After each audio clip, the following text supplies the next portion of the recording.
नाज़रीन करام, जब भी बात होती है एक अच्छी टूरिस्ट प्लेस की, या कहा जाए कि कहाँ पर सबसे बड़ी बिल्डिंग्स हैं, या फिर ऐसा कहा जाए कि टेक्नोलॉजी में सबसे आगे कौन सा मुल्क जा रहा है, तो हमारे सामने सबसे पहले यही बात आती है कि दुबई।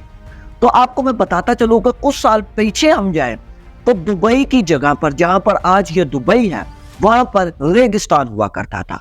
उस रेगिस्तान को इस मॉडर्न शहर में तब्दील करने में किसका हाथ है और कितना अरसा लगा इसको इस तरह का शहर बनाने में, तो आपको बताया जाएगा आज की इस वीडियो में तफसील के साथ। आपसे गुजारिश है कि अगर आपने मेरे चैनल को सब्सक्राइब नहीं किया तो उसको लाजमी कर लें, ताकि मेरी न्यू आने वाली वीडियोस आप तक सबसे पहले पहुंच सके। साल 1833 में जब बनी आस के लोग आज जहां पर दुबई वाक़या है वहां पर आकर बसना शुरू हो गए थे। उस वक्त ये सारी जगह मुकम्मल रेगिस्तान थी और ये इलाका अबू धाबी के अंडर आता था। क्योंकि दुबई समुद्र के करीब था, इसलिए यह मछेरों का एक गांव कहलाया जाता था।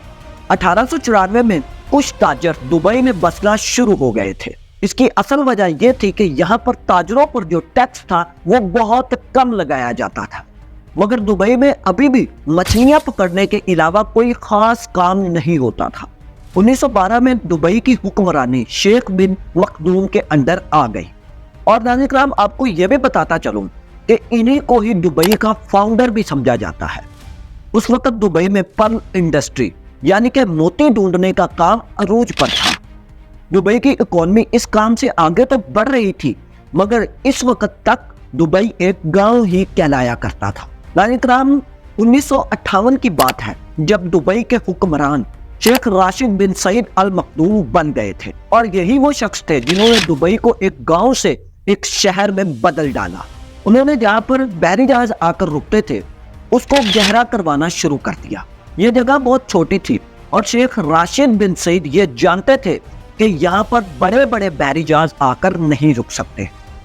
शेख राशिद बिन सईद ने इस प्रोजेक्ट के ऊपर बहुत ज्यादा पैसे लगा दिए, और ये इतने ज्यादा पैसे थे कि ये दुबई की सालाना आमदनी से भी बहुत ज्यादा थे। और इसके अलावा इन्होंने दूसरे ममालिक से कर्जा भी ले लिया, और ये बहुत बड़ा रिस्क था। लेकिन शेख राशिद बिन सईद ये बड़ी अच्छे तरीके से जानते थे कि इस प्रोजेक्ट के कामयाब होने से दुबई की इकोनॉमी पर बहुत बड़ा असर पड़ सकता है। और नाज़रीन करम, दुनिया ने देखा कि ये प्लान जो उनका था वो वाकई में कामयाब हो गया।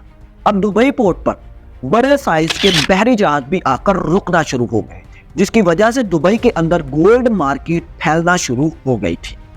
शेख राशिद बिन सईद अक्सर यूरोप और इंग्लैंड जाया करते थे। ये वहाँ के बनाए गए इंफ्रास्ट्रक्चर से बहुत ज्यादा मुतासर हुआ करते थे, खास तौर पर इंग्लैंड की सड़कें और वहाँ पर बनाई गई अंडरग्राउंड ट्रेन सिस्टम इनको बहुत ज्यादा मुतासर किया करता था।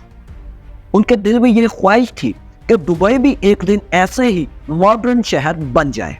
शेख राशिद बिन सईद ने 1859 में दुबई को एक मॉडर्न शहर का डिजाइन देना शुरू कर दिया, और इसी साल में एक मॉडर्न एयरपोर्ट का भी संगे बुनियाद रख दिया।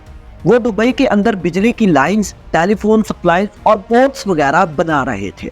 लोग यही समझते रहे थे कि शेख राशिद बिन सईद पैसे को जाया कर रहे हैं और दुबई कभी भी इंटरनेशनल शहर नहीं बन सकेगा। लेकिन 1966 में 1966 में दुबई की किस्मत बदल गई। ये वही साल था जब दुबई के अंदर तेल को डिस्कवर किया गया। लेकिन नाज़रीन करम, यहाँ पर भी तेल के ज़खायर इतने ज्यादा नहीं थे। शेख राशिद बिन सईद ने इस बात को भी बड़े समझदारी के साथ समझा कि दुबई अपनी इकोनॉमी को सिर्फ और सिर्फ तेल के ऊपर नहीं चला सकता। उन्होंने उस वक्त ही कहा था कि मेरे पास एक अच्छी खबर है और दूसरी बुरी खबर है।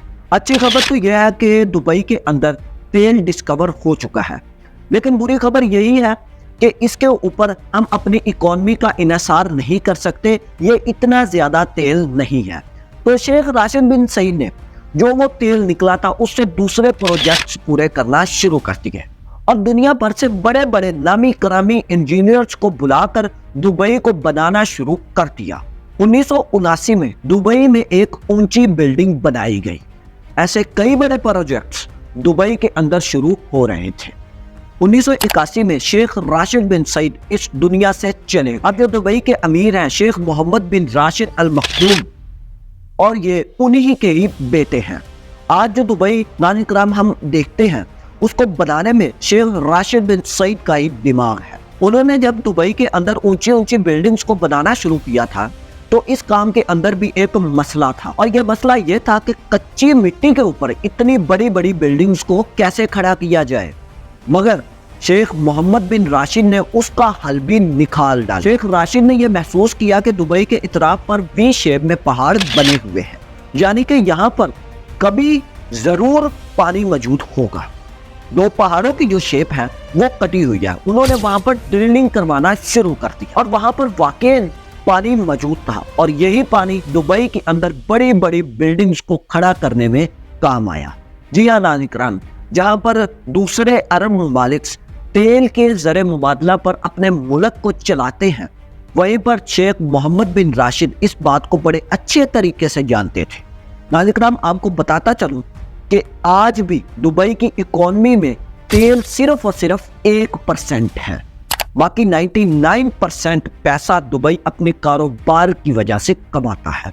شیخ محمد بن راشد کی یہ عقل مندی اور انجینئرنگ ہے کہ دبئی آج اتنا زیادہ امیر ہے۔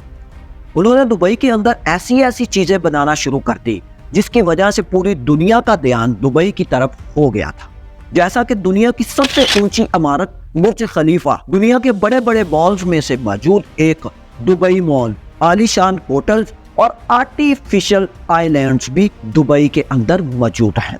دبئی کی airline Emirates airline دنیا کی بہترین ایئر لائنز میں سے ایک ہے۔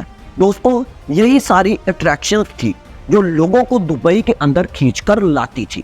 دبئی کے اندر بہت سے فری زون بھی ہیں جہاں پر ہر قسم کی ٹیکس کی چھوٹ دی جاتی ہے، جو دنیا کے بڑے بڑے بزنس مینوں کی توجہ اپنی طرف کھینچتی ہے۔ یہ فری زون دبئی کی اکانومی کا 20% حصہ بنتا ہے، جہاں پر تقریباً 1.4 کروڑ کے قریب لوگ نوکری کرتے ہیں۔ دبئی میں آج بھی 80% لوگ وہ ہیں جو دوسری کنٹریز سے آ کر دبئی کے اندر سیٹلڈ ہیں، اور دبئی کے اندر ایسے لوگ بھی موجود ہیں جو وہاں پر محنت کر کے پیسے کماتے ہیں اور اپنے گھر بیچتے ہیں، اور وہ بھی لوگ ہیں جن کے پاس بہت زیادہ پیسہ ہے۔ دبئی کے اندر ایسی بہت سی چیزیں ہیں جو دنیا کے امیر ترین اشخاص کو اپنی طرف اٹریکٹ کرتی ہیں۔ تو ناظرین کرام، یہ تھی ہسٹری آف دبئی۔ میں امید کرتا ہوں کہ یہ ویڈیو آپ کے لیے انتہائی انفارمیٹیو ثابت ہوئی ہوگی۔